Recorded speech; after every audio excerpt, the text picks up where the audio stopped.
Welcome, welcome, welcome to College Admission Secrets, specifically UC Admission Secrets.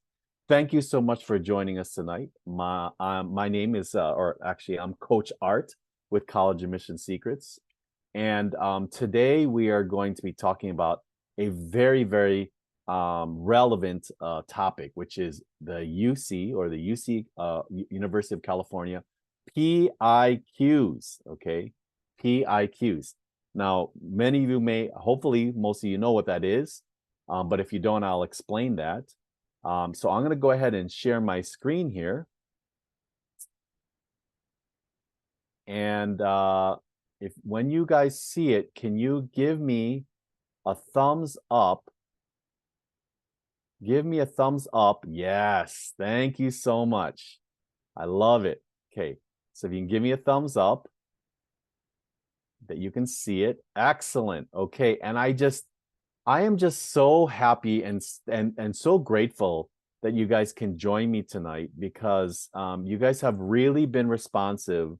All those who have joined the previous sessions that we've had and found it very beneficial, and that's what we love because we want to do. We want to be very beneficial. Now, this is a couple of ground rules. Okay, first of all, I'm going to try to go ahead and answer as many questions as I can. Okay, always try to do that. But secondly, I always love it when I see if you guys can let me know whenever there's something that you like that you see on the screen or think that I've explained, give me a heart. Okay, give me a heart. Okay, let's just test that right now. Can you give me a heart? Can you guys give me a heart? Let's see. Okay, good. I would love to see hearts for things that I say because then that gives me indications of for future stuff as well. Okay, so I'm gonna go and get started. I love it. Thank you so much. I appreciate it. So here we go. UC PIQs. Now, for some of you may not know what PIQ is, and it's funny because PIQ, I always say it's not prompts. It's not essays. Okay, it is PIQs are personal insight questions. And I really love that acronym. I think that's the best acronym for the prompts that you have to answer. But we're going to go through the UC PIQs. I'm going to break them down as well as provide insights, okay? So first of all, before I do that, okay, over the last 15 years, we have connected with over 4,000 families on Instagram, on Facebook, as well as TikTok. We've helped students gain acceptances in all UC campuses, Ivy League colleges, the top 20, top 50, 100. And on average, 98% of our coaching families have gotten into one of the top 10 colleges, or 93% have gotten to the top 5. And we are very proud of that, okay? You can see here some examples of just a number of individuals who've made it, students that we've helped with. Here's one. They got their presidential scholar at LMU, Emory College, University of Virginia, UCSD, USD, Berkeley, okay, the BSMD program at UMKC, okay, USC, UCLA, again, Caltech, even internationally in Carleton University in Ottawa, Canada, University of Portland, okay, Berkeley again here, as well as Cal Poly SLO, okay, UCLA, all of the UCs, UC Irvine, Texas Tech, Chapman University. I can keep going on and on, but our record is stellar, and I'm just so incredibly proud of our students, of the work that they've done with us, and the results show. Okay, the results show. So in this session, we are going to cover PIQ one-on-one basics. Okay. Secondly, I'm going to talk about how to develop your PIQ. Okay, how do you get started with your PIQ, especially for those who are going to be seniors. I see a bunch of 2025ers as well. I'm going to break down the 8 PIQs that are out there, and then at the end we're going to go through some case studies. Okay, brief case studies. Okay, just to kind of so you can see examples from real students and see whether they really have done a good job with those particular PIQs. Okay, so Remember, don't listen to strangers online, okay? I remember my parents would say, don't talk to strangers, okay? Well, so that if you have first joined us or you don't know anything about us, just want to introduce. First of all, my partner in crime is Coach Tony. He's the founder of College Admission Secrets and also UC Secrets as well. He wasn't able to join me today, but I am taking the mantle here for tonight. And Coach Tony, he's amazing. He attended UC Berkeley, turned down full rides from UCLA and UCI. He was a Berkeley reader. He was also an outreach director at UCLA. He also founded his own high school in Orange, California, and has been a force in the college admission space for over 15 years. Okay. I want to introduce myself. I'm Coach Art. I am one of the college admission coaches, but I also consider myself the parent liaison and a student whisperer, parent liaison, because I have 3 boys. That is my claim to fame and my proudest moments, because my oldest graduated from UC Berkeley. My second, my middle child, he is pursuing a biology degree, which I'm so proud of him, going to become a doctor. And then the third, my youngest, is going to be playing college soccer at Biola University. So I'm just so proud of them, but also a student whisperer, because as a dad, I treat my students just like they're my kids. Okay. So I've been in technology for 30 years, been a sports and life coach for over 20 years, been in this college admission games for 7 years, but helped a number of students get into the top 20 schools in the nation. Okay. So with that said, are you guys ready to go? If you are, please give me a thumbs up. Give me a thumbs up. All right, let's get going, because we're going to be moving fast through this tonight, okay? So first of all, I'm going to give you a lesson on PIQ 101. Again, PIQ is personal insight questions. Personal insight questions, okay? They're not prompts. They're not essays. First of all, you get to choose 4 out of the 8 prompts, okay? You're given 8 prompts, 8 questions, and you get to choose 4 out of the 8, okay? Each response is 350 words, okay? What we always recommend is you want to stay above 340. So 340 plus, okay? Don't go below that, okay? These are not essays. They are personal insight questions, meaning personal, it's about you, okay? Insights, because it's what's about in your brain, and questions, because it is a question that is asked of you and you give a direct answer. And I'm going to go through that even more, okay? The key things about PIQs is you want to make sure that you answer the question. I can't tell you how many times I've helped students, or unfortunately, I've seen students' responses after the fact, where I read it, I'm like, you didn't answer the question, the actual question itself. And sometimes what they'll do is they'll maybe take some essay that they wrote somewhere else and they pop it in and they don't really revise it well, okay? Content is important, but context is also very, very important, okay? So that's really important. I'm going to go through that as well.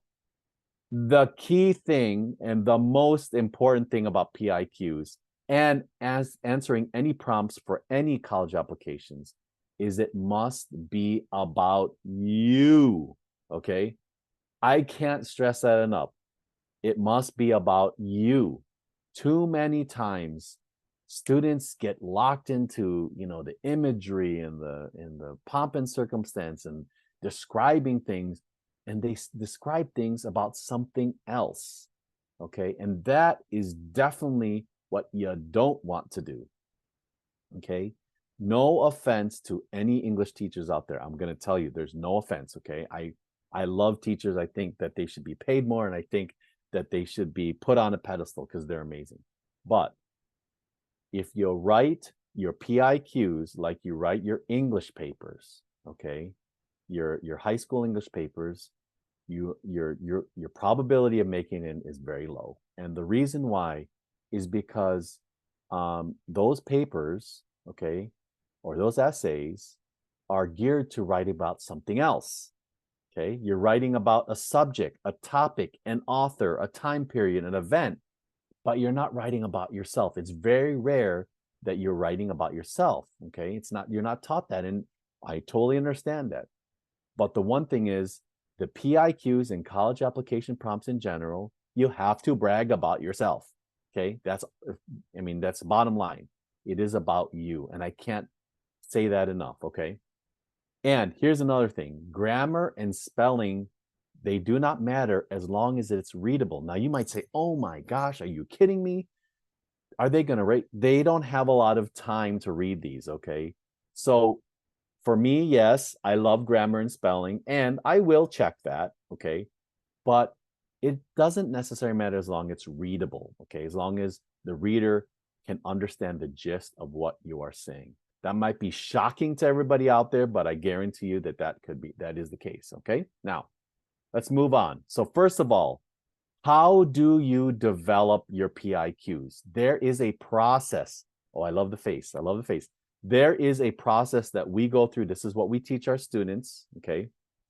And first things first, okay? You can see there's 5 steps here that I've outlined. There is actually a step before this.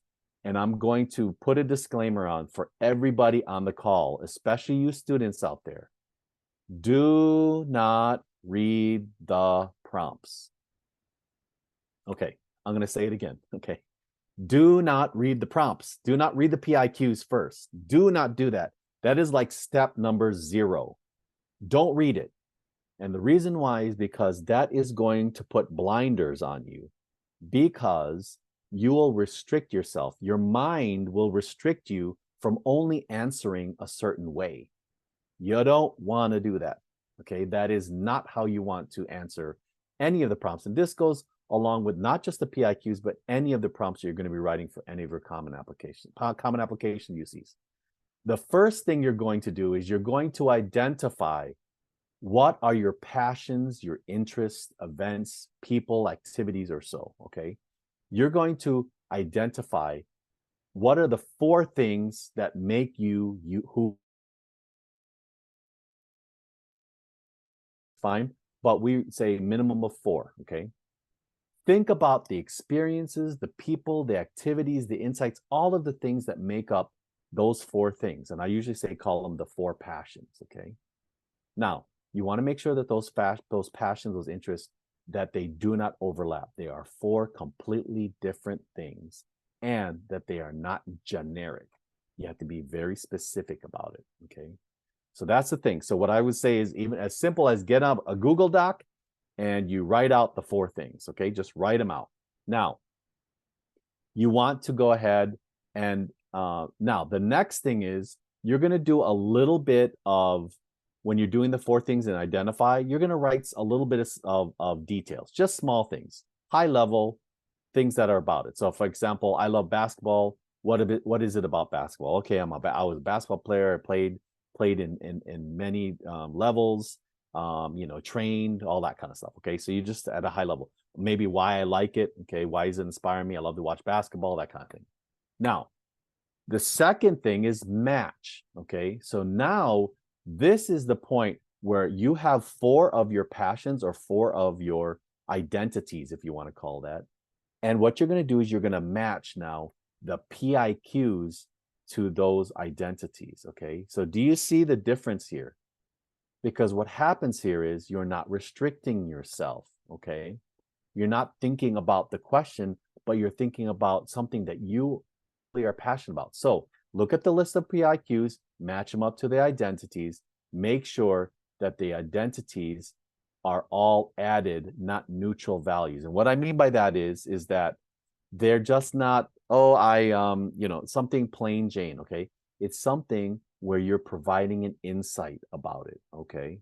And I'm going to go through that as well. But again, now, after you've done your matching, now that you know the question and you know the passion, that the identity is, and write a first draft. So what you're going to do is you're just going to write, okay? You're going to write, and I wouldn't even necessarily look at the question. You can kind of look at the details, but write about that identity or passion, okay? Write. I would say is ignore the word limit. If you are writing pages, fine, write pages, okay? If you write 1,000 words, fine, write 1,000 words. But I would encourage you to write 600 words or more. If that's maybe too much, maybe 500, something like that, okay? So that you are just brainstorming. And I don't care. They don't have to be full sentences. They could be outlined, whatever it is, but just get details about the different aspects of that particular identity. Now, once you have written the 600, this is the time when you revise. So what happens is the person who wrote it, which is the student in this case, what you're going to do is you're going to write your first draft. And what you're going to do is you're going to take a look at the question. Okay, you're going to take a look at the question and you're going to make sure, did I answer the question? Okay, so that's the key thing. You're going to revise. You're going to cut down things that don't really make sense. And what we want to look at here, okay, what we want to look at is to answer the question, so what? Right? So what? Why is it there? Why is that sentence there? So what? Why is it relevant? What does it make sense? Why does it have to be there, right? What is it explaining? Okay. Now, you're going to give it to an editor. Now, I'm going to caution everybody here with respect to editors. Don't have a gazillion editors. That is the wrong thing to do, because what happens is too many people have too many thoughts and ideas, and they pull you in so many different directions, and then you get lost. Okay. I would say you have one or two, and even that, you know, maybe just one. If you want to employ, you know, college admission secrets, we would love to help you, you know, enter in our program. And, you know, you would get, of course, the way that we write, you know, the prompts, right? Now, so the editor is going to determine if you actually answered the question. Okay, so this is the first round, right? So the student writes, they're revising now, then the editor is going to look at it and say, okay, did they actually answer the question? Now, the student now is going to write a second draft based on the input by the editor. They're going to write a second draft. Now, the editor now, the second time around, is going to go line by line. Okay, this is the one thing. Now they're going to go line by line, and they're going to ask the question. Okay, they're going to ask the question. All right. If you remove this sentence, okay, will the actual prompt still make sense? Okay. And if the answer is yes, then remove it. Okay. Okay, then remove it, because what you want to be able to do is get to the point where every single sentence in your prompt, okay, is impactful. Imagine 350 words and every single sentence is impactful. That is what you're getting to, okay? That is what you're getting to, okay? So when you finalize now, I know I mentioned grammar and spelling is not great, but if you have the time, then this is where now you check grammar and spelling, rearrange the sentences to make sure that they have impact and directness, okay? And so this is the PIQ development process that we take with all of our students, okay? We're not hiding anything. You guys got it, okay? Can you guys hear me okay? Can you give me a thumbs up? I just want to make sure that the audio is there. Good. Okay, great. I want to make sure. Okay. And I don't know, is there any hearts out there? Does this resound with you guys? Does this make sense? Okay, good. Okay, because I haven't seen, or maybe you guys are furiously writing, so it's okay. I understand. Thank you. Okay, now the next thing here. Here is the secret sauce. I'm giving you the secret sauce for writing your prompts, and it comes down to just this: finding your why.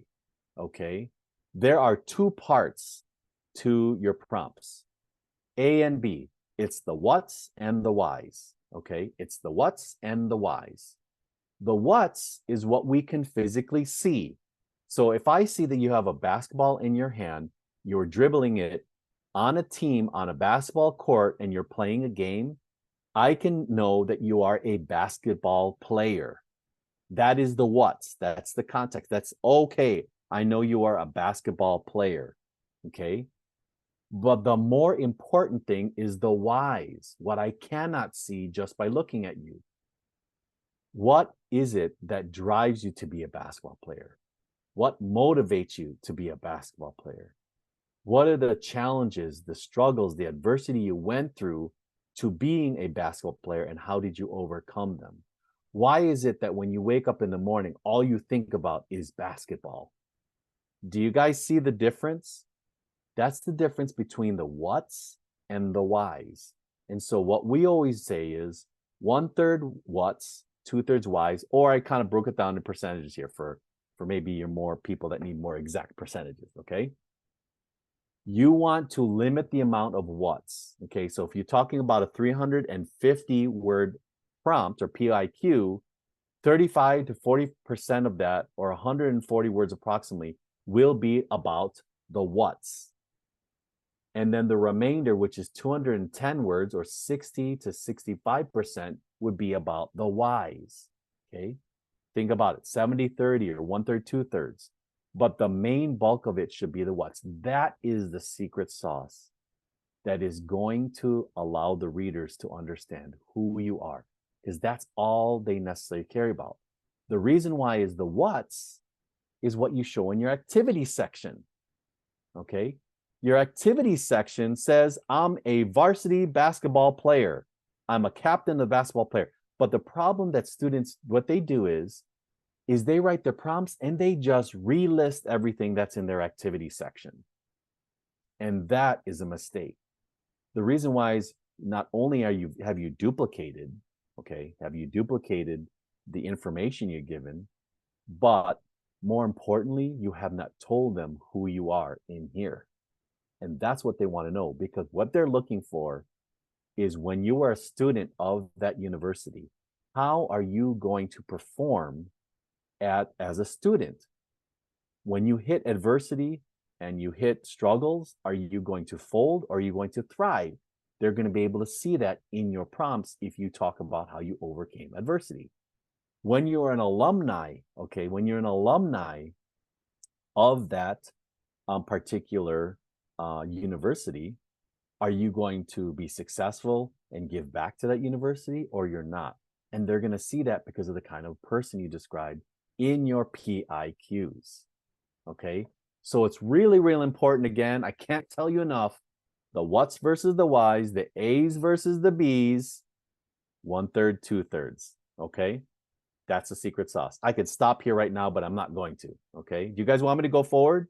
If you do, give me some thumbs up. Do you want me to move forward? Okay. All right. Thank you. So this is what we're going to do now. We are going to go through the 8 PIQs, and I'm going to break them down between the A's and the B's. Okay. So get ready, because we're going to move fast. We're going to move fast here. Here we go. First of all, PIQ number 1, describe an example of your leadership experience in which you have positively influenced others, helped resolve disputes, or contributed to the group efforts over time. This is the leadership question, hands down. It's all about leadership, okay? So what is the whats? What you're going to describe is basically describe an example of your leadership experience, okay? I was the varsity basketball captain. Boom, you're done. There's your leadership experience, okay? You could describe even a little bit of what you did. I helped run practices. I came up with a strategy with the coach, and I inspired my teammates. Boom, you're done. Okay. But the whys, okay, there are 3 choices. Positively, how did you positively influence your teammates or others? How did you help resolve disputes? Or how did you contribute to the group effort over time? Okay. So this is what's inside your brain. This is what you thought of and what you implemented, okay?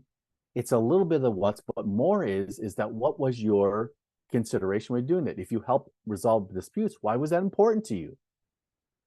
What happened when you do that? What was the effect that came about when you helped your teammates resolve their issues? Okay, did you learn something from it? Did you become a better leader because of it? Okay, how did that contribute to the group effort? Did you guys win and you inspired your teammates? See, all of these are relevant, and that is the whys. Okay, so let's go to PIQ number 2. Okay, every person has a creative side, and it can be expressed in many ways: problem solving, original and innovative thinking, and artistically, to name a few. Describe how you express your creative side. You guys can probably understand what this one is. This is the creativity question, right? So what is the what? What is your creative outlet? Tell them. I love to, draw murals, 6-foot murals on the wall. Okay. Describe how you express your creative side. That is the why.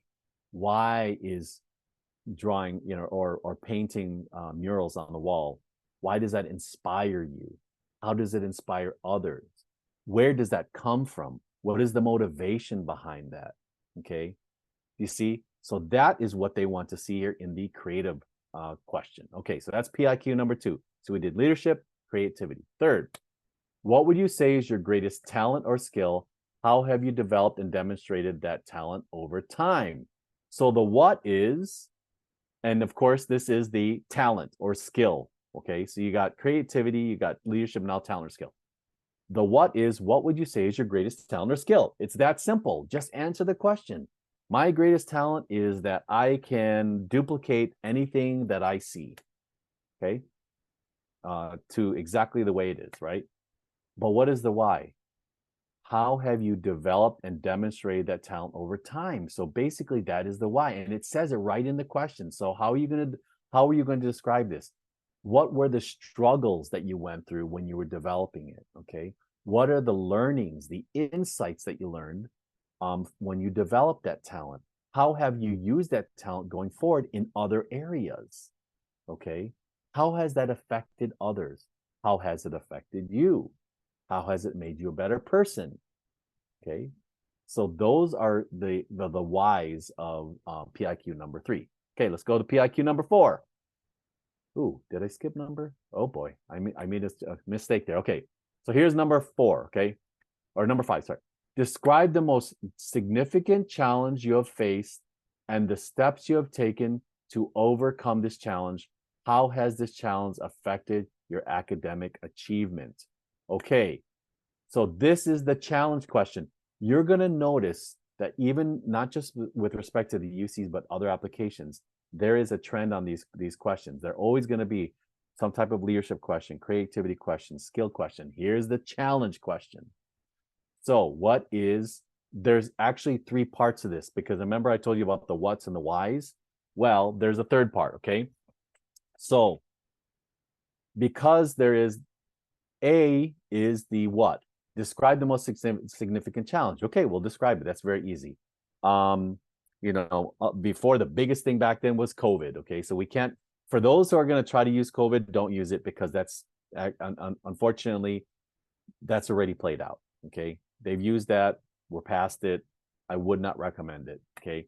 But let's say you had a significant challenge. Let's say that you had a learning disability in that affected you, right? Well, then you describe that, and then you say, what are the steps that you've taken to overcome that? Very simple. They're telling you. So what are the steps you take? Again, but if you think about the whys, how did you struggle? What were the struggles? How did it impact you? How did it impact your psyche? What did you get through to get past that? Okay, those are how did it make you a better person? How did it make you a stronger person? Okay, and then the third part is, how has this challenge affected your academic achievement? Some people get tripped up on this, and this is the thing: if it didn't, just say it didn't. Done. Answer the question. Straightforward. Okay.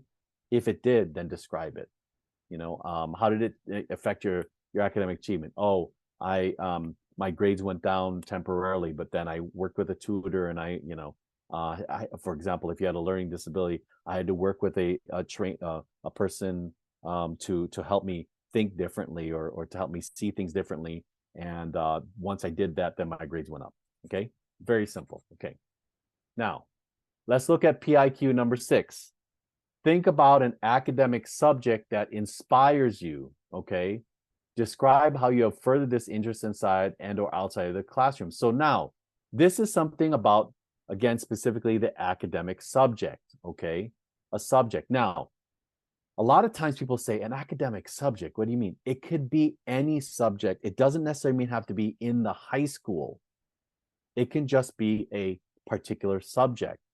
So for example, if you liked woodworking, but woodworking is not a actual class in school, that's okay. It's still a subject that inspires you.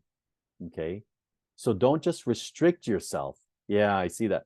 Don't just restrict yourself. Okay. You have to make sure, okay, you have to make sure that you are looking at the academic subject. It could be anything outside of that. Now, there are three choices, okay? Pick one of these three choices. First of all, for your whys, describe how you further this interest inside the classroom.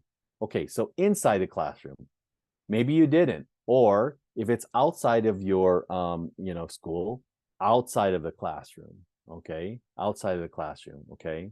And then lastly, describe how you have furthered this interest inside and outside the classroom. So you could do both, okay? So if it's a subject you learned in school, but then you did further other things outside of it, then do that, right? But the key thing here is it's the whys. What inspired you about this? Okay, that's the key thing. Inspiration. What has inspired you? Really think about the thoughts inside your brain. Why did it inspire you? Okay, why is it motivating you? Can you see a theme here?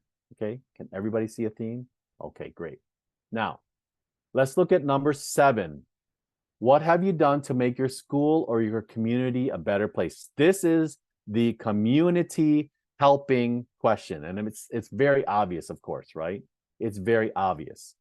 Okay, so especially those who have done a lot to help their community, to help others. This is a great question to answer with, okay? Now, what is the what? The first thing you describe is what's wrong with your school or community. And I don't say that derogatorily. What I mean by this is, what was the issue? Okay, there had to be some reason why you have to make it a better place, right? So what was wrong with within your school or community? And then the whys are, what have you done to make your school, you say, see that, your school or your community a better place? Okay, what did you do? Again, and I keep on going back to, why were you inspired to do that? What is it inside of you that you recognized, okay, okay, an issue or a wrong or something that need to be corrected, and you went for it, okay? Because not a lot of people may not have the courage to do that, okay? May not have the courage to do that, okay? So this is the making a better place, the community question, okay? Now, number 8. Okay, beyond what has already been shared in your application, what do you believe makes you stand out as a strong candidate for admission to the University of California? We recommend that you avoid this question. We recommend that we avoid this question. And the reason why is it is too difficult to answer the exact question that they're answering here, okay? The big thing that I have to convey to you is you don't want the readers to guess or to assume or to try to reach. The most important thing is that they have a parameter and you answer that parameter. The other questions have exactly what you need to answer, okay? And so what happens is they have a guideline of how to assess that. Here they don't, because this is the catch-all question, okay? This is the catch-all question. Unless there is truly something that is really cannot be placed, okay? That cannot be placed in 1 through 7, then maybe 8's the way. But we usually say avoid this because it's just too open-ended, okay? Too open-ended, all right? So, avoid this question because you should be able to answer the 7 or 4 out of the 7, okay? 4 out of 7. But again, to impress you guys, or to impress upon you, the key thing is answer the passion first. Describe the passion first. Write your passion, and then, okay, match up the prompts. Because then what happens is your passion, okay, of the particular subject, the identity that you're talking about is going to show through when you answer, okay? Because the love, the passion, the interest, the courage, everything, all of those things that are involved because you're so interested and passionate about it is going to show in your writing. And if it isn't, come to us and let us help you so that we can pull that out, okay? All right, so that's the key thing. Now, so we're running out of time here. So I'm gonna go. So here's a little bit of you may say, well, gosh, Coach Art, what do we do if we do need help? Well, I'm gonna tell you. We offer a college application intensive, okay? And what that is, it's a 2-day intensive workshop event. It's a small group setting, about 15 students per weekend. And we fly out our coaches. It's on site. And we cover all of the UCs, the CSUs, the common applications, and up to 5 supplements, okay? And the pre-event homework to get your first, we get your first drafts done before you do this session, and we have live hours as well, okay? Now, here's our college application intensive. Myself, Coach David, Coach Tony's one of the many coaches that we have, of course. We're the main coaches there. And we have a number of locations throughout California. You can see here, it starts in July and ends in September, okay? Now, if you want more information about this, what we want you to do is we want you to text weekend to 415-938-8721. Again, if you want more information about this, text weekend to 415-938-8721.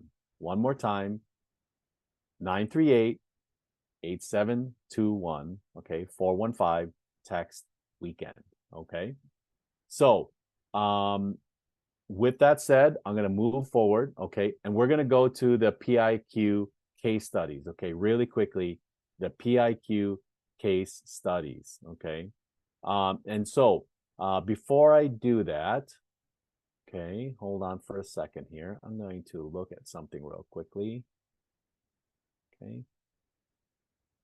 And I did see that there's a bunch of questions, so I'm going to try to get to those as quickly as I can. Okay, as quickly as I can. But if you can hold tight for a second, because I did see, and I greatly, greatly apologize, that I missed PIQ number 4. You guys caught me there. I don't know how I missed that one, but I'm going to go ahead and go through that really quickly. Okay, but before I do that, I just got to bring it up just to make sure that I have PIQ number 4. Okay. Let's see here.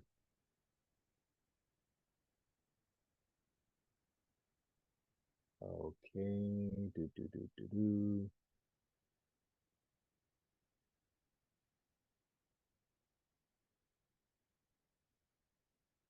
Okay.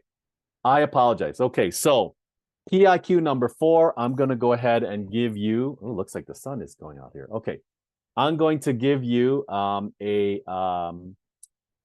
brief description for PIQ number 4. Now, PIQ number 4 is describe how you have taken advantage of a significant educational opportunity or work to overcome an educational barrier you faced, okay? So there are 2 options available for this.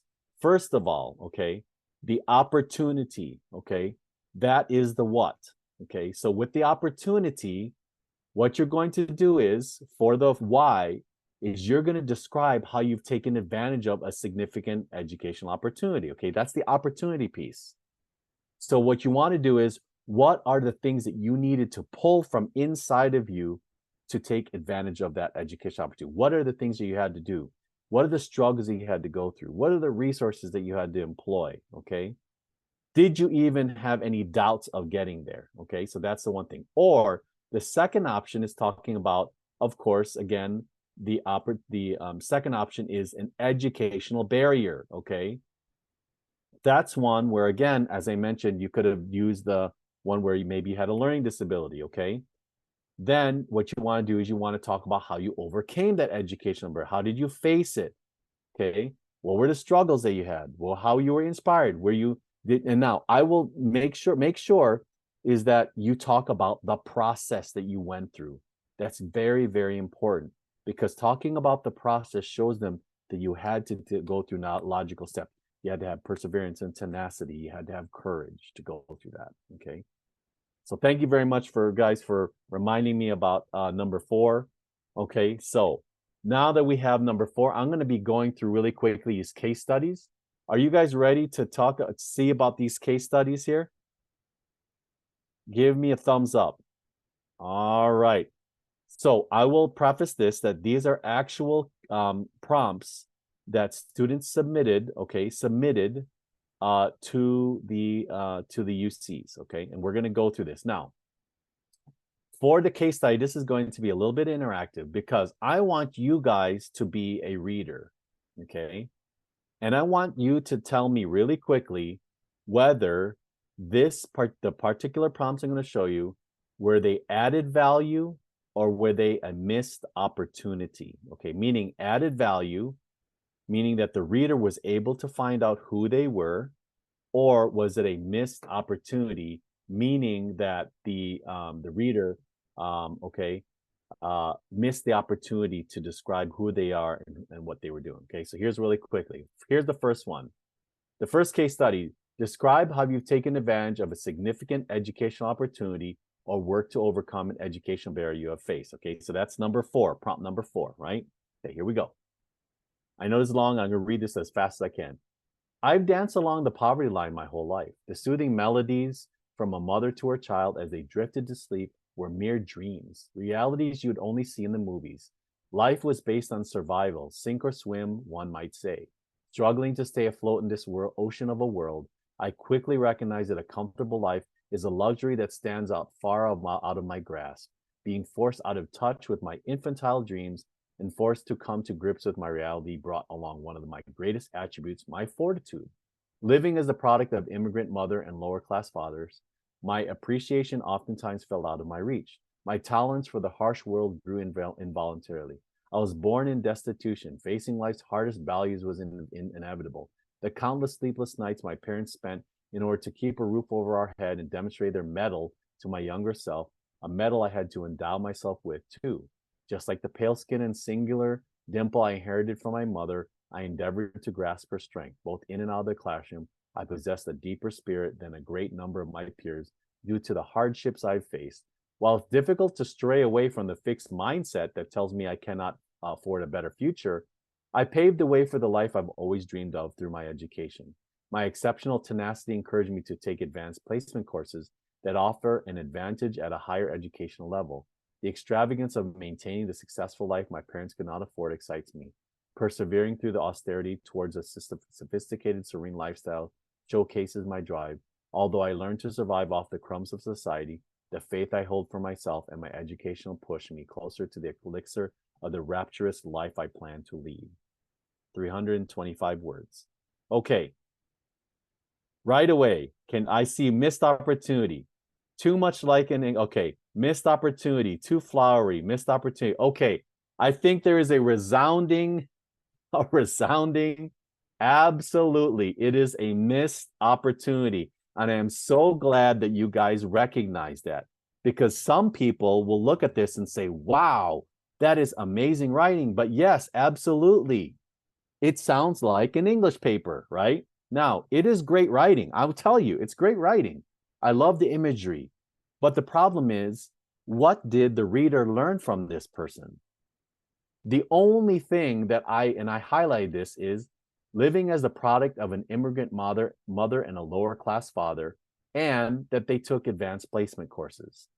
The rest of it, I have no idea about this person, okay? I see maybe they have a dimple, but how does that help us make a decision about whether they should be in university or not, okay? And then, yes, you guys pointed out 325 words, okay? So great writer, you know, maybe they, you know, would be great in writing a novel or so, or a fiction writing, but not for a PIQ, okay, for a college writing. Okay, let's go to the next one.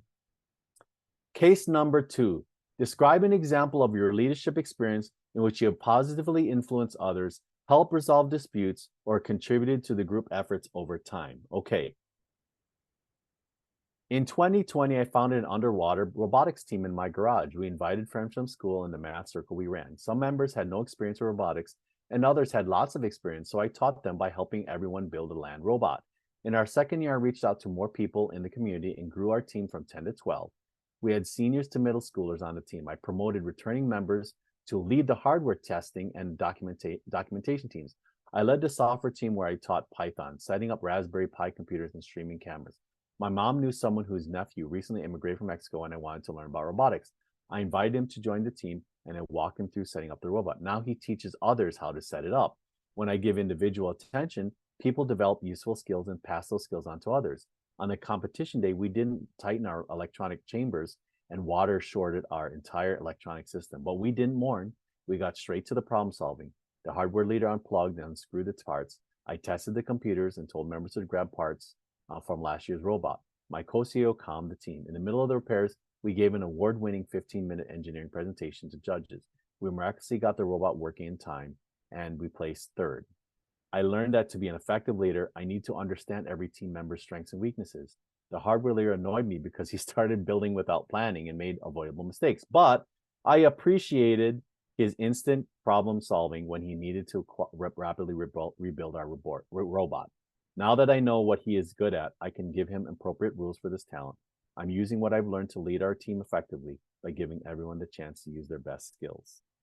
Okay, is this, again, as you can see, it's a value add.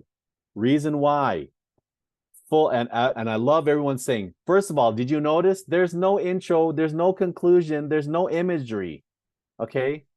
You don't need it, okay? Lots of details, specific with details, examples that show his knowledge base and his willingness to help others and the community, okay? It wasn't just ideas they talked about, but, you know, if you ask the question, so what?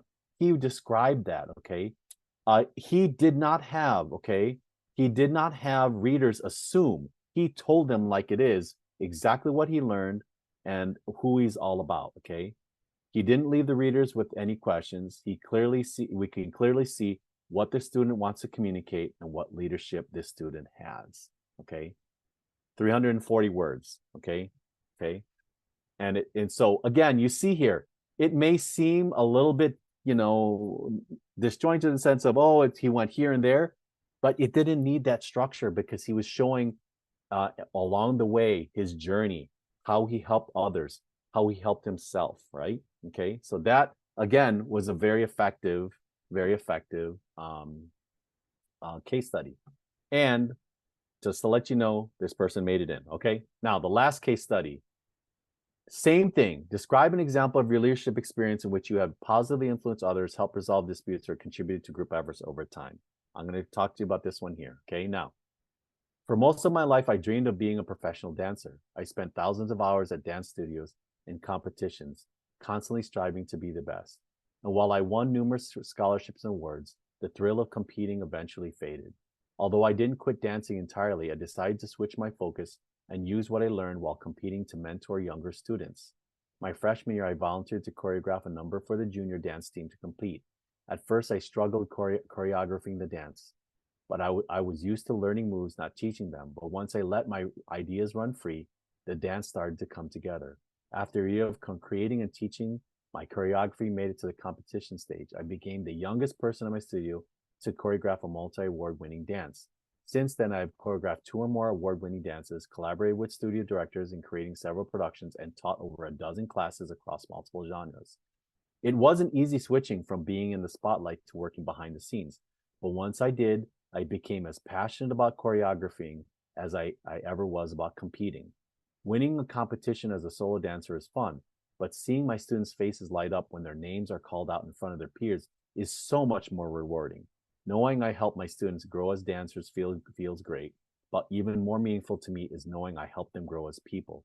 To me, dance isn't about impressing judges or winning awards. It's about pushing my boundaries and finding my voice. It took me a decade to learn this, but I strive to make sure my students understand this and use dance to become more confident and appreciate their uniqueness. Value add? Value, absolutely. I love this prompt. And the reason why is because it stepped us through her thought process. And what I love the most is how she ended up being, you know, so of course she was a solo dancer and she dreamed of being a professional dancer, but even more so, she found something brand new, which is choreography. Okay. It showed her the struggle that she went through. But then at the end, she found out something that she was passionate about. Okay, now I will tell you, even with this, if she described to me that this was a failure at the end, that's okay too. Okay, you don't have to end up with a happy, go lucky story that, oh, everything worked out well. Maybe it doesn't.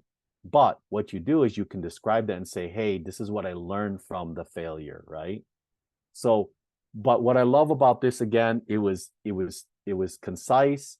I learned exactly who she is. I know that she's a fighter. I know that she can go through struggles and overcome. I learned that she's creative. I learned that she helps others, that she has perseverance, that she has compassion, okay, that she's competitive.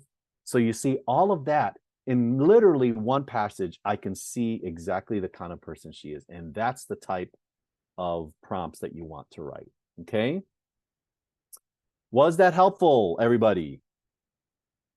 Was that helpful? Give me a thumbs up. Okay, I love it. Okay. These are the kind of things that we do when we go through prompts with your students, okay, in our intensive and also in our program, okay? So how many of you would like a freebie? I put all of the stuff that I talked about in a PIQ 101, how to write your PIQs, okay? So if you do, okay, if you want it, write PIQ, okay? PIQ, write PIQ in the prompt, okay? And we'll get that out to you, okay? I'm so happy that you guys got a lot of value out of this, okay? Now, before I go ahead and try to get to the questions, because we have a little time for questions, if you want, as I mentioned, this is one of the things I love to do with our students is write prompts, okay? Write PIQs. If you want to book your free 15-minute assessment with us, with one of our college admission advisors, then I want you to go ahead, 415-938-8721, write in book, okay? Also, what I'll do is I'm going to put a link, okay, in the chat here, where if you want to have a link, here's the link, you can go ahead and click that link and set up a time to meet with us. Or you can go ahead and book a call with us, 415-938-8721, book, okay? Type in book. If you are interested in our college application intensive, which is exactly what I just showed you what we do here, type in text weekend at 415-938-8721. Okay. So with that said, now I'm going to go ahead and I'm going to leave that up so you guys can see that. Okay. Again, I'm going to put in in the chat again our link if you want to book a call with us. Now I'm going to go ahead and go through the questions. Okay, so let's go here. So first of all, what if your PIQ topics are very similar because they're all geared towards a particular... Okay, good question. So the question was, what if your PIQ topics are very similar because they are all geared towards that particular passion major? So first of all, we encourage that the 4 different PIQs, the prompts that you do, should be 4 different topics, okay? As if 4 different people answered each question, and then you put them together and they're like a superhuman. That is really, really important. Now, I understand some of the students out there really have focused on certain things. That's great. But what you want to do, that's the reason why we don't want you to read the questions. We want you to talk about your passions, and you want to write out 4 distinct passions. That's really, really important, okay? It's really important. Do not let it flow into, okay, into other ones, and don't reference other ones, okay? Because then the problem here is that they're not looking to see if you are a diverse type of individual, okay? They want individuals that are original, that have also, passions outside of what they're doing. And students do. They do. I mean, I had a student that, thought, oh, okay, all they want to do is just computer science. And then when I started asking them and things that they did, they're like, oh, well, I throw knives. I'm like, what? You throw knives? Okay, great. Talked about that. And I think I explained this. And then all of a sudden I find out that why did they throw knives? Because not only was it the skill, but then it was also the making of the knives and the how the composite of the knife. So there are other things that you can talk about. Okay, I know there is, as long as you really search deep for your passions. Next thing. So what about more or less ordinary student, not a basketball captain? Or okay, I don't think there ever is an ordinary student. I think, again, I know. So first of all, you don't have to have the title, okay, captain or vice president or president. No, you just have to describe yourself. That's the key thing, is a PIQ. Everybody has gone through a struggle, has some type of creative side, has gone through a challenge, an educational challenge, is creative in something, okay? Everybody does. I don't believe that I have not met yet a student that I've helped that has not been able to give me 4 things, okay? So I don't believe that there are ordinary students out there, okay? I just think that they think they're ordinary because of the things that they do, and what you have to do is to pull out the originality, creativity, and all the things that they've done because of those particular 4, okay, options. Okay, are these 8 PIQs the same every year? Okay, good question. The PIQs that I showed, they haven't changed in a very, very long time, and I don't think they're going to change this year. Now, we are not going to actually know until the summertime, the PIQs, when they release them. But I can pretty much guarantee you that those are not going to change.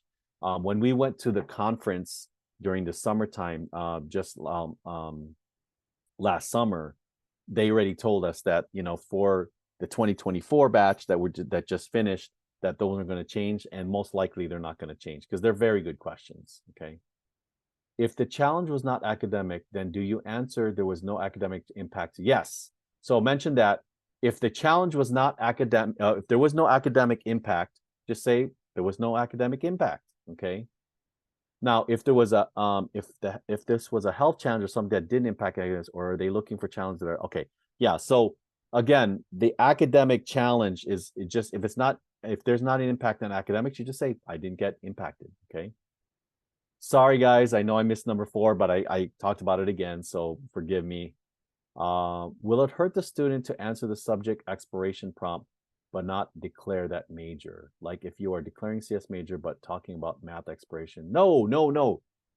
Your prompts don't have to be about, the answers to your prompts don't have to be, okay, about the major.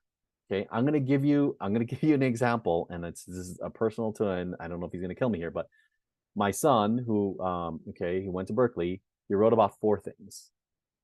Okay, he went to mechanical engineering, but he wrote about 4 things. He wrote about beatboxing, anime, hurdling, and refurbishing computers for less fortunate families. Those 4 things had nothing to do at all with mechanical engineering. Okay, what they're trying to assess is the kind of person you are. All the things that you've done is in your activity section, and you can talk about the leadership and all things that you've done in your activity section. What you want to talk about is about you, what is inside your brain, okay?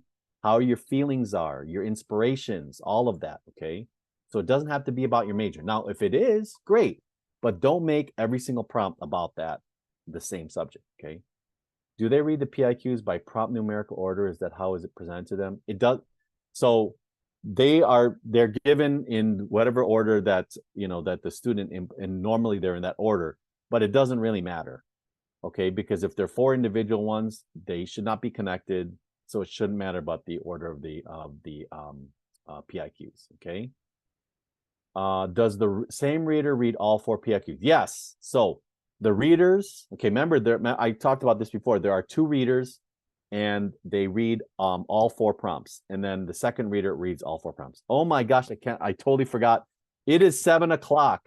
It is 7 o'clock, and I can't believe that I did not get through all of these. What I will go ahead and do is I will go and we'll make sure to answer those in our next session and get these questions out there. But I do want to be respectful for everybody's time. So I want to say thank you so much for joining me. I hope this was beneficial to you guys. If it is, again, thank you for the hearts and the claps. Thank you so much. We're so very passionate about this. Again, if you want to book a free time to talk about your particular student and how we can help, please, text book at 415-938-8721. Or if you want to join our application intensive, type in weekend. It has been so much of a pleasure being with you tonight. I love having this. I can't believe how many, oh my gosh, we are over 250 people joined tonight. So thanks so much for being here. And I look forward to talking to you guys next week. We will talk to you, again in the upcoming weeks. Have a wonderful, wonderful evening. Talk to you later and take it easy. Bye-bye.